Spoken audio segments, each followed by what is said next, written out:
Je m'appelle François-Alexandre Fauchier, je travaille pour le groupe Servier depuis 1998. Je suis responsable des infrastructures informatiques pour l'ensemble des sites du Loiret, à savoir le site de Gidy et le site d'Orléans. Et donc c'est une équipe composée de 5 internes et d'une dizaine de prestataires. Je suis atteint d'une maladie oculaire, une maladie génétique, qui se traduit par un rétrécissement de mon champ visuel. C'est une maladie qui m'a été diagnostiquée, j'avais à peu près 40 ans, qui évolue par paliers et qui a tendance à un peu s'accélérer. À terme, je perdrai la vue, mais on ne sait pas encore, on ne sait pas dire sous quelle échéance. Ça peut être quelques années, comme une dizaine d'années, une quinzaine d'années. J'ai rencontré François-Alexandre en 2014. Il venait de voir le médecin du travail et qui avait préconisé une reconnaissance en qualité de travailleur handicapé. À l'époque, il est vrai qu'il commençait à avoir des difficultés pour venir en voiture et pour conduire. Donc mon rôle a donc été de lui expliquer à quoi servait cette reconnaissance en qualité de travailleur handicapé et les projets qu'on allait pouvoir mettre en place avec cette reconnaissance.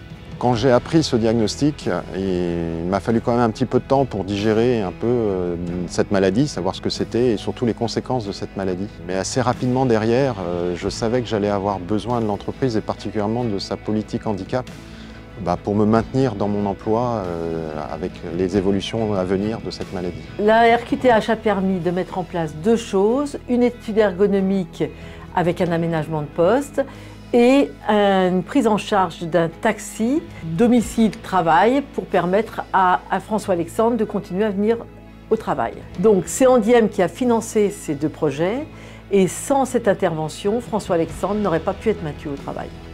Alors rapidement, j'ai dû arrêter de conduire et comme j'habite à une quinzaine de kilomètres du site, j'ai eu besoin d'un transport adapté qui vienne me chercher chez moi et qui m'amène sur le site et qui vienne me rechercher le soir.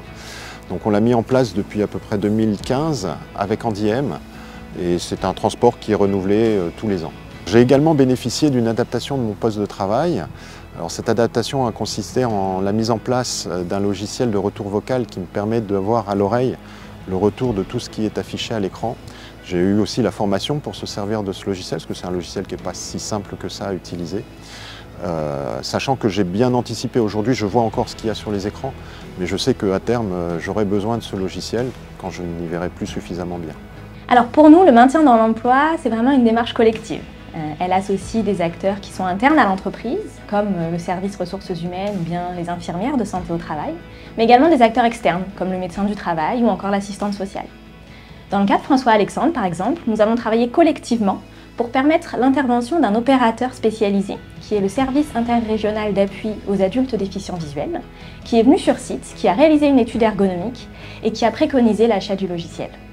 Comme c'est un handicap qui n'est pas vraiment visible, mais qui peut se voir plutôt par rapport à mon comportement, assez rapidement j'ai décidé de le partager et d'en parler avec mon équipe pour qu'ils soient au courant.